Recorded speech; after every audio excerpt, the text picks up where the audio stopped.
Assalamualaikum warahmatullahi wabarakatuh. Bismillah, alhamdulillah, la haula wa la quwata illa billah. Allahumma salli ala sayyidina Muhammad wa ala alihi wa sahbihi kama la nihayata li kamalika wa adada kamalih. Para santri, wali santri, pemirsa juga subscriber, apa kabar Anda hari ini? Saya yakin dan saya selalu berharap Anda dalam keadaan baik, dalam suasana puasa. Anda tetap berkegiatan dengan penuh kesungguhan dan melakukan aktivitas yang produktif. Aktivitas yang kita lakukan di bulan suci Ramadan dalam keadaan puasa tentu akan menjadi aktivitas yang penuh berkah dan akan dilimpahi rahmat oleh Allah Subhanahu wa taala. Amin Allahumma amin. Di dalam bulan suci ini dan di dalam keadaan terbaik, kita memang harus berkonsentrasi bagaimana meletakkan Allah di dalam hati kita. Bagaimana kita mengukur posisi kita di hadirat Allah.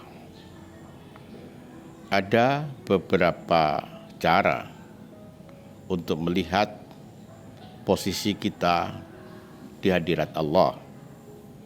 Yang pertama, bagaimana kita meletakkan Allah di hati kita.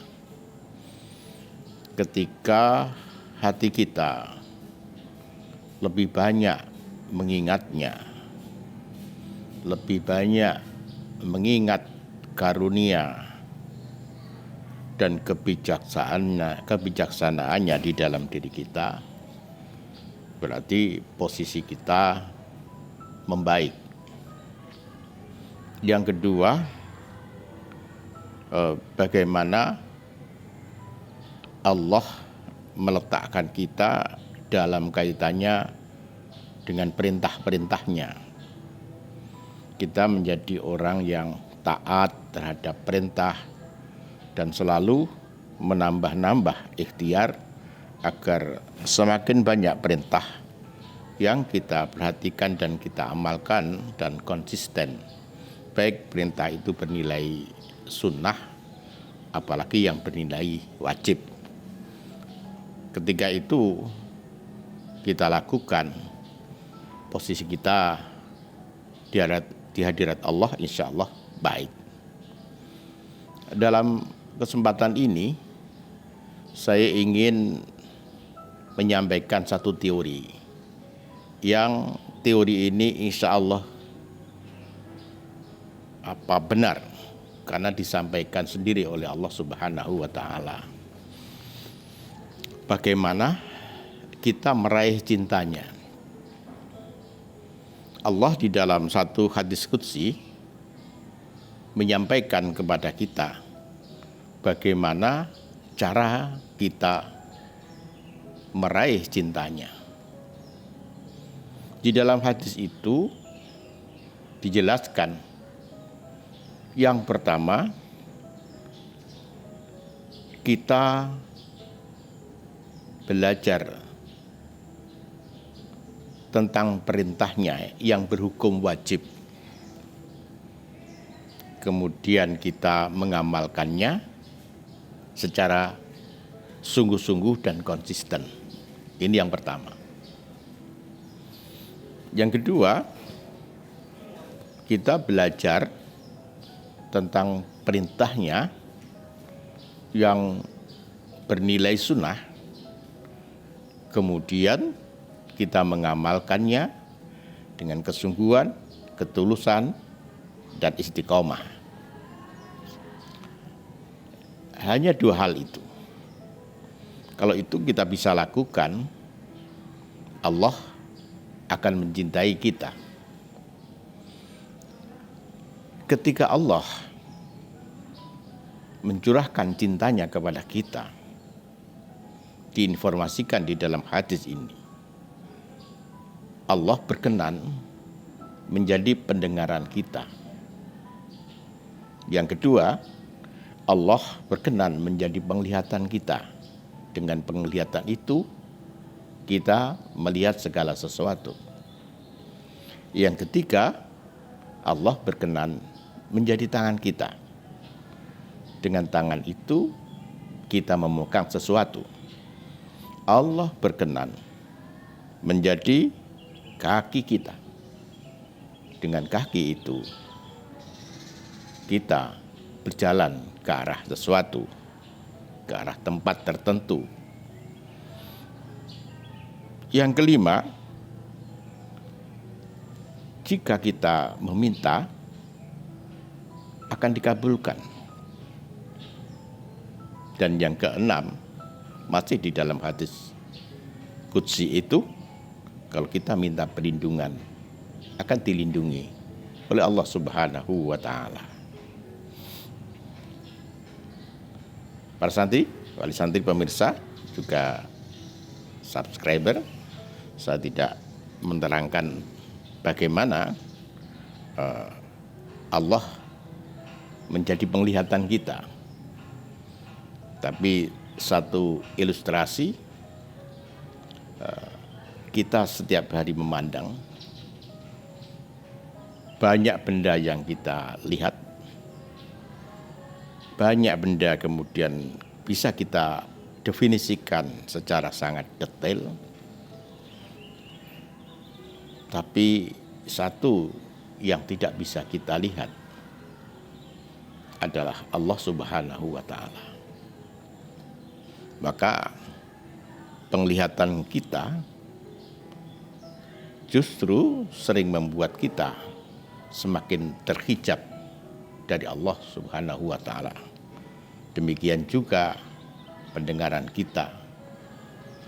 Demikian juga tangan dan kaki kita.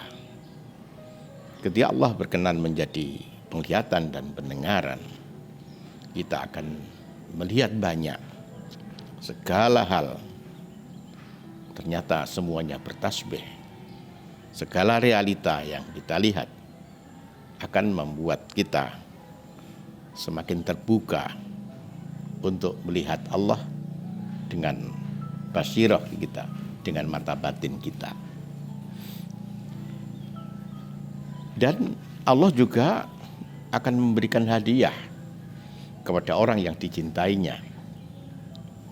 Allah akan memanggil malaikat Jibril dan Allah akan berfirman, "Aku mencintai fulan, maka cintailah dia."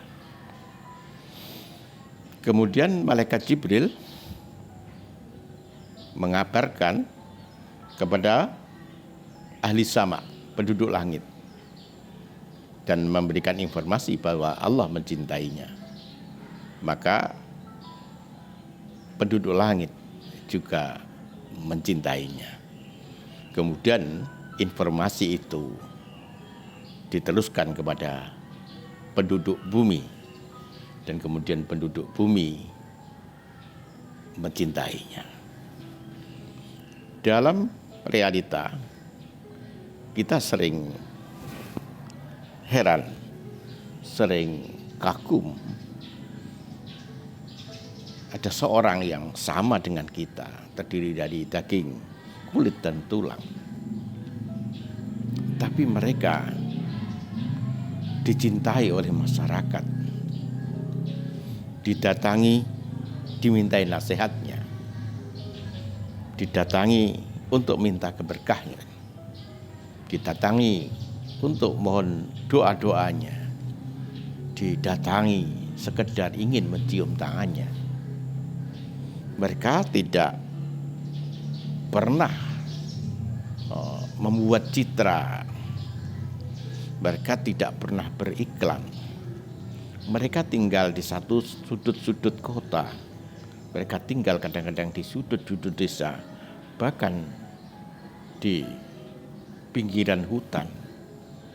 Siapa yang kemudian mengabarkannya sehingga banyak umat datang ke rumahnya yang sederhana untuk minta keberkahan, untuk minta doa, minta nasihat, bahkan sekadar mencium tangannya. ini adalah contoh betapa ketika Allah mencintai seseorang, Allah lah yang akan mengabarkannya bahwa orang itu dicintainya. Satu ketika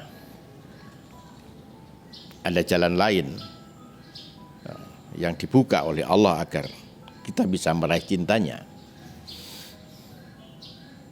Ada sejumlah pasukan dan Rasulullah mengangkat salah satu di antara mereka untuk menjadi imam. Dan ketika mereka menjadi imam, selalu mengakhiri sholatnya dengan bacaan surat Al-Ikhlas. Qul huwallahu ahad, Allahus samad, lam yalid wa lam yulad wa lam yakul lahu kufuwan ahad. Kemudian seorang sahabat matur kepada Nabi, Nabi, si fulan yang kau angkat menjadi imam sholat dalam satu pasukan selalu mengakhiri bacaan sholatnya dengan surat Al-Ikhlas. Nabi menjawab, tanyakan kepada dia apa alasannya. Kemudian ditanyakan, apa alasannya dia mengakhiri sholatnya selalu dengan surat Al-Ikhlas atau Qul huwallah.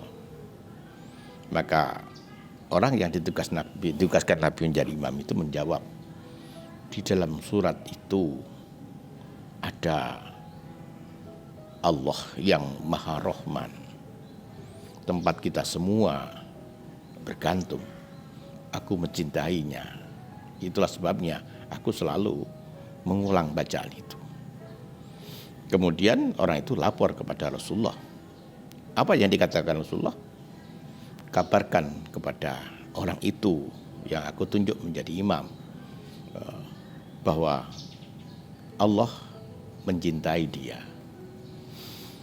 Para santri wali santri, pemirsa, subscriber, moga-moga cerita ini menambah keyakinan kita bahwa Allah memang membuka rahasianya agar kita menjadi orang yang dicintainya dengan mudah.